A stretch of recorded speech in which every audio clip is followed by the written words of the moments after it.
Pernah ada salah satu khalifah Umawi, dia ingin memilih dari dua orang ulama tabi'in agar menjadi hakim. Satu Iyas Al-Muzani, yang satu ini saya lupa namanya, kalau tidak salah namanya Muhammad. Iyas dan Muhammad ini dua orang ulama tabi'in yang masyhur sekali dengan ilmunya. Maka khalifah memanggil lalu mengatakan salah satu dari kalian harus menjadi hakim di Baghdad, di Irak. Nggak bisa enggak. Maka dua-duanya ini saling mendukung saudaranya. Si Muhammad bilang, ya Amir Mu'minin, dukunglah Iyas. Karena Iyas ini lebih cerdas daripada saya, lebih tahu hukum, lebih faham dia. Maka kata Iyas tahu nih, dia akan ditunjuk menjadi hakim. Lihat bagaimana para ulama-ulama kita menolak jabatan ini karena takut terjerumus dalam dosa nantinya. Maka Iyas mengatakan, ya Amir Mu'minin, kalau anda mau mengetahui siapa di antara saya dan Muhammad ini yang lebih alim, jangan tanya dia, jangan tanya saya. Karena pasti kami saling menuduh nih, mengatakan ini lebih pintar dan lebih pintar. Tapi anda tahu, di Irak ini ada ulama-ulama besar yang bisa jadi rujukan seperti Hasan Basri, Sa'id ibn Musayyab, ada beberapa ulama. Tanya kepada mereka tentang siapa saya, siapa si Muhammad. Rupanya si Iyas ini tidak terlalu dekat dengan Hasan Basri dan tidak juga dekat dengan si Sa'id ibn Musayyab. Yang dekat justru si Muhammad nih. Muhammad ini dalam kisah ini dikatakan tahu kalau si Iyas mau jurumuskan dia, mau jadikan dia sebagai hakim. Dia bilang, ya Amir Mu'minin, enggak usah tanya orang-orang itu. Terus kata Amir Mu'minin, terus gimana caranya? Dia bilang, demi Allah, Iyas lebih pintar dari saya. Kata si Muhammad, karena dia enggak mau jadi hakim. Padahal hakim waktu itu teman-teman sekalian, gajinya lebih tinggi daripada khalifah. Dia bisa menghakimi khalifah bahkan, bukan cuma manusia biasa. Dia diberikan fasilitas tempat tinggal, diberikan kereta kencana, mobil mewah kalau kita sekarang. Enak jabatannya. Orang kalau sekarang memperebutkan itu. Tapi ini dua orang ini nolak. Tahu ini bahaya nih. Ini bisa neraka depannya. Salah hukum, masalah. Maka kata si Muhammad, ya Amir Mu'minin, tidak usah tanya Hasan Basri, tanya Sa'id bin Musayyib. Demi Allah, saya bersumpah dengan Allah, Iyas lebih pintar dari saya. Pilih dia saja. Ya Amir Mu'minin, kalau seandainya anda percaya sama sumpah saya sebagai muslim, maka anda tidak boleh nolak, harus dia jadikan sebagai hakim. Tapi kalau anda menganggap saya bohong dengan dusta, saya dusta dengan sumpah saya tidak layak jadi hakim. Paham? Oke lah. Si Muhammad bilang begitu tadi, ya Amir Mu'minin, demi Allah Iyas lebih pintar dari saya. Kalau saya sumpah ini benar, anda nggak boleh milih saya lagi, karena saya sudah sumpah atas sama Allah, pasti dia lebih pintar, harus terima. Kalau saya dusta dengan sumpah saya, berarti saya tidak layak jadi hakim, karena saya pembohong gitu. Iyas tahu nih, dia akan dijadikan hakim sekarang. Gimana caranya mengelak nih? Kata Iyas, si Amir Mu'minin, si Muhammad ini, demi Allah dia hanya lari dari hakim. Dia lari dari hukum nih. Dia sengaja lempar itu supaya saya yang ditunjuk jadi hakim. Dan saya tahu dia tidak mau jadi hakim. Ya Amir Mu'minin, dia tadi bersumpah itu, saya yakin dia sengaja supaya menjebak saya jadi hakim. Sebentar, keluar dari sini dia bayar kafaranya 3 hari puasa. Kata Iyas, ini sebentar dia keluar, sumpahnya dibayar kafaranya, 3 hari puasa selesai. Maka kata Amir Mu'minin, waktu itu lihat nih, berdialog dua orang. Kata Amir Mu'minin, Iyas, kau jadi hakim sekarang. Loh kenapa saya Amir Mu'minin? Tidak ada orang yang bisa menebak seperti kau tadi, kalau sumpah ini bisa dibayar. Kecuali orang yang paling layak jadi hakim, kau bisa pecahin masalah gitu. Akhirnya Iyas jadi hakim. Tentu Iyas Al-Muzani rahimahullah, seorang yang sangat cerdas memang, dari kecil terkenal cerdasnya gitu ya. Dan memang jadi hakim sudah berapa tahun.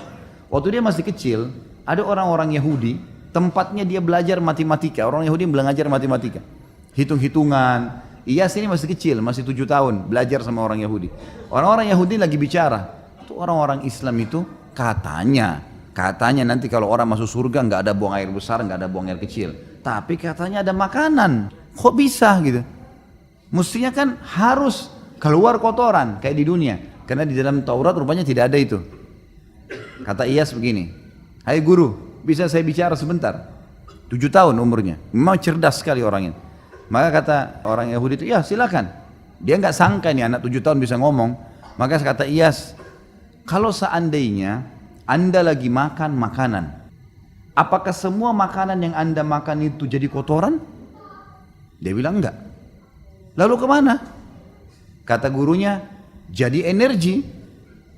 Sisanya yang tidak dibutuhkan tubuh jadi kotoran. Kata Iyas, lalu kenapa Anda pungkiri kalau di akhirat nanti bisa saja semuanya jadi energi? Tidak harus jadi kotoran. Itulah keyakinan kami orang Islam. Balik ini orang Yahudi sama Yahudi mengatakan, ini semoga Allah matikan nih anak. Loh iya, maksudnya ada orang Islam yang begini cerdas, semoga Allah matikan nih anak. Sampai begitu bahasanya. Tapi emang dia sangat cerdas, luar biasa orang ini. Sangat jeli sekali. Pernah ada dua orang lagi bertengkar nih, ribut. Rupanya pernah utang-utangan, si A sama si B pernah utang. Si A utang sama si B. Sepakat ketemu di satu pohon, kemudian dikasihlah uang itu. Berjalan waktu, rupanya si A ini nggak ngakuin, nggak ada tulisan. Gimana caranya? Sampai ke pengadilan. Hai Hakim Iyas, bagaimana jalan keluarnya nih? Gitu. Kata Iyas, mana hujjahmu? Disampaikan kepada orang yang menuduh ini, yang menggugat, yang punya uang.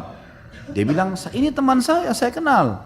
Di bawah pohon kami janjian. Dan saya kasih dibungkus warna biru, duitnya ada.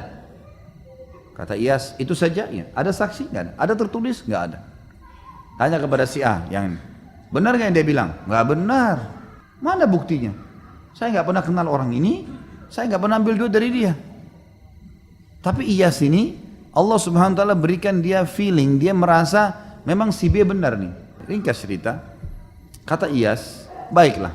Kalau begitu, dia bilang sama si B, kamu sekarang kembali ke pohon yang dulu kau pinjamkan uang, yang kamu sangka itu. Kesana, kemudian coba kau ingat-ingat sambil berdoa sama Allah. Siapa tahu memang kau ingat bukan orang ini yang kamu kasih. Enggak Hakim, sudahlah ikutin saya, pergi aja. Pergilah si B ini, kembali ke sana, kita ke bawah pohon itu. Lalu Iyas ini mengatakan, kamu tunggu aja di sini sampai dia balik ya. Lalu Iyas sengaja menyibukkan diri dengan kasus-kasus yang lain. Rupanya si A ini duduk di kursi sampai dia merasa aman. Ya rupanya si Iyas ini sibuk, si fulan dipecahin masalahnya gitu. Waktu Iyas lihat dia sudah sangat nyaman duduk, Iyas tiba-tiba balik bertanya kepada orang itu mengatakan, hai fulan si A, temanmu sudah sampai belum di pohon sana? Dia bilang belum. yang tadi punya masalah ini, dia bilang belum. Kata Iyas, semoga Allah bunuh kau. Berarti kau benar tahu kalau itu pohon itu ada, gitu kan? Jadi tadi dibuat dia aman dulu, baru tiba-tiba Iyas bertanya, temanmu kira-kira sudah sampai belum? Gitu. Dia bilang belum. Gitu. Ini kayaknya yang lain tidak ngerti ceritanya. Yang jelas banyak kasus-kasus seperti itu. Tapi mereka sangat hati-hati. Pernah satu kasus yang lain adalah ada dua orang zaman dulu kalau musim dingin, mereka masuk ke sebuah tempat namanya hammamat. Ini seperti tempat permandian umum. Orang berendam di air panas, laki-laki sama laki-laki biasanya. Itu umum dipakai laki-laki. Ada satu orang rupanya dia pakai jubah, bantal dingin baru, warnanya merah, digantung sama dia.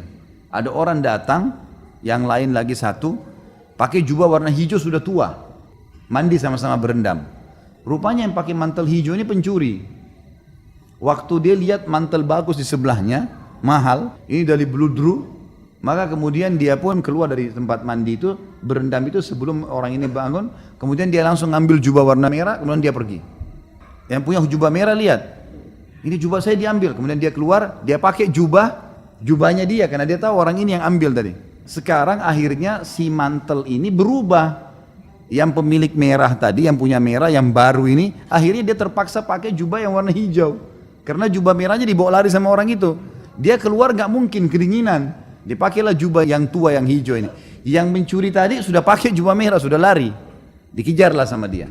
Ringkas cerita, lewat tidak sengaja di depan pengadilan. Lalu si yang punya jubah hijau teriak, ini fulan mencuri mantel saya. Ada beberapa, kalau kita sekarang polisi, aparat keamanan, khilafah yang menjaga depan pengadilan, tangkap dulu.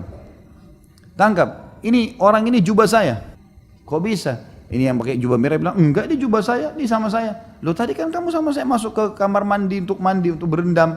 Enggak, mungkirin. Pokoknya sudah ini niatnya mencuri. Baiklah, masuk pengadilan, masuk pengadilan. Sama Iyas dihadapin nih. Apa masalah? Nih jubah, inilah ceritanya seperti ini. Bagaimana pendapat kau nih yang pakai jubah merah nih, si pencuri? Ini jubah saya pakai, jelas-jelas punya saya. Dari mana ini orang ngaku gitu? Memang dasarnya mau mencuri. Kata Iyas kepada yang satu, apa alasanmu? Dia bilang nggak ada. Ini baru saya beli. Tapi buktinya sekarang kok pakai warna hijau nih? Loh, saya pakai tadi karena kalau saya nggak pakai saya kedinginan untuk ngejar dia. Apa alasan? Ada saksi? Nggak ada. Ada bukti? Nggak ada. Gimana jalan keluarnya nih mecahin? Coba kalau antum di posisi ini gimana mecahin? Iyas rahimahullah punya ide gitu. Maka rupanya dia tanya kepada orang yang punya jubah merah. Jubah ini kenapa kau beli? Bilang saya suka sekali. Harganya berapa? Harganya 200 dirham. Mahal sekali jubah ini. Kau sayang sama jubah ini? Sayang. Baiklah. Itu saja pertanyaan saya. Ditanya yang satu nih, yang sudah lagi pakai jubah merah. Berapa kau beli jubah ini? 200 dirham. Ikutin situ. Karena dia tidak tahu harganya kan gitu. Kau sayang jubah ini? Sayang jubah ini. Baiklah kalau gitu.